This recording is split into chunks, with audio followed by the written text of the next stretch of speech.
Hello বন্ধুরা, আমি আজকে নিয়ে এসেছি তোমাদের জন্য স্পেশাল কড়াই চিকেন। আমি আগে মাংসটাকে নিয়ে ধুয়ে ভালোভাবে করে লঙ্কা গুঁড়ো, হলুদ গুঁড়ো, আদা রসুন, চিলি পেস্ট আর একটু কিছুটা দিয়ে তেল দিবে অল্প করে, দিয়ে মিক্স করে ফ্রিজের মধ্যে 2 মিনিটের জন্য 10 মিনিটের জন্য রেখে দেবেন, সবচেয়ে ভালো হবে। একটু ভালোভাবে ম্যারিনেটটা হয়ে গেলে ভালো হয়। তারপরে আমি পেঁয়াজ কাটবো, ক্যাপসিকাম কাটবো।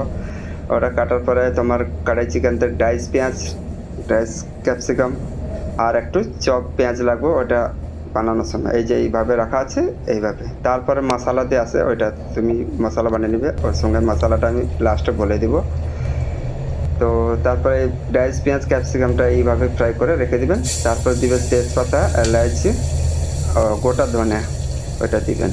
তারপর গিয়ে লাল হয়ে গেলে তারপর তুমি দিবেন চপ পেঁয়াজ, যেরকম কুচি কুচি করা আছে পেঁয়াজ ওইটা দিবেন। দেওয়ার পরে একটু লাল হয়ে যাবে পেঁয়াজটা। লাল হওয়ার পরে একটু তারপর আদা রসুন দিয়ে দেবে। আদা রসুন দেওয়ার পর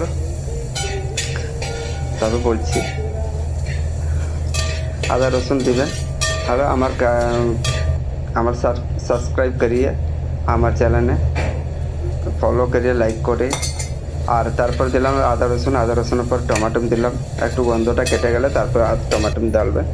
টমাটো দেওয়ার পরে একটু লাল হয়ে গেলে, একটু গন্ধটা কেটে গেলে তারপর লঙ্কা গুঁড়া দেবে, ঠিক আছে, পরিমাণ হিসাবে লঙ্কা গুঁড়া।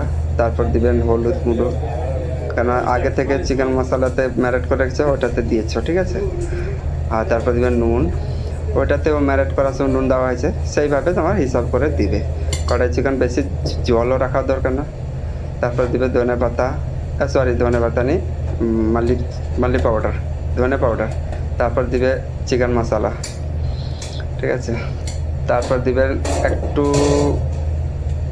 ধনে গুঁড়া, আর একটু অল্প লাগতো দিলাম। তারপরে ব্ল্যাক পেপার পাউডার। তারপর দিবেন নেক্সট একটু জল, মানে মশলাটা একটু গুলান পরে যেরকম না পুড়ে যায় একটু অল্প করে জল দিয়ে দিবে। জল দেওয়ার পরে ওটা হয়ে গেলে একটু তারপর দুধ দিবে, আদা দুধ দিবে। আদা দুধ দেওয়া 1 লিটার বোতল এটা, তো তার মধ্যে আদা দিবে। তারপরে আদা পরে দিবেন, একটু পরে দিবেন, আমি বলে দিচ্ছি। দেওয়ার পরে একটু ভালো করে মিক্স করে নিব। মিক্স করার পরে মাংসটা দিয়ে দেবো। মাংসটা নিয়ে ভালোভাবে কষাতে হবে একটু। দিলে ওটা জলটা তো মাপতেই হবে, জলটা তো হবেই, বেরোবেই। দিলে ঢাকনাটা দিয়ে দিব। ঢাকনা বন্ধ করে একটু 10 মিনিট, অন্তত 10 মিনিট একটু নাড়াচড়া করবো। নাড়াচড়া করার পরে তারপর জলটা আস্তে আস্তে বেরোবে, জলটাও মরবে। তো সেইভাবে আবার ঢাকনা বন্ধ করলাম, আবার খুললাম। খোলার পরে 10 মিনিট মতন দেখবেন, নাড়াচড়া করবেন। গ্যাসটা একটু থিমি গ্যাসে রাখবেন, বেশি না ইয়ে হয়ে যায়, না তো নিচে বসে যাবে। তারপর দিবে এই যে বাকি দুধ ছিল ওইটা দুধটা দিয়ে দিলে, ঠিক আছে। তারপর ভালো করে মিক্স করে তারপরে আর একটু অল্প জল দিবেন। জল দেওয়ার পরে একটু ভালো করে মিক্স করে নেবে। তোমার পরিমাণ হিসাবে একটু অল্প জল নিতে পারো, আর একটু জল লাগবো। জল দেওয়ার পরে আমার একটু দোকানের, এটা তো রেস্টুরেন্টের ব্যাপার, তো একটু কড়াই চিকেন একটু ঝোল না হলে সমস্যা, তো ঝোল করতে হয়। একটু অল্প জল না রাখলে হয়। বাড়িতে বানালে জল না দিলে অল্প করে দিয়ে বানাবে, খাবেন, মজা লাগবে, সেই রকম টেস্ট হবে, ঠিক আছে। তারপরে ফুটে যাওয়ার পরে ঢাকন খুললাম। ঢাকন খোলার পরে নাড়াচাড়া করে দিলাম। তারপর অল্প করে আমাদের হোটেলের জন্য এটা, এই যে কড়াই চিকেনেতে আমরা ডাইস পেঁয়াজ ক্যাপসিকাম যে আমরা ফ্রাই করে রেখেছিলাম, হালকা ফ্রাই, বেশি ফ্রাই করবে না, সেইটাকে আমরা লাস্টে দিব, কারণ আগে দিলে ওটা দেখা যাবে না, ঠিক আছে। পেঁয়াজ সব মিক্স হয়ে যাবে। তারপর একটু অল্প করে বন্ধ করার পরে আবার খুললাম 10 মিনিট পর। খোলার পর নাড়ে চেড়ে দেখে নিব। আমার হিসাবে আমার ওইটা হয়ে এসছে, ঠিক আছে। কিন্তু আমার জল আছে তো তাই জন্য একটু অল্প করে ফোটাতে লাগে। তারপর দিব ওই যে মশলা বানিয়ে রেখেছিলাম, মশলাটা এটা দিবে। মশলাতে ছিল এলাচ ছিল, গোলমরিচ গোটা ছিল, তারপরে পাটটা একটু ছিল, তারপরে শুকনো লঙ্কা 2 পিস ছিল।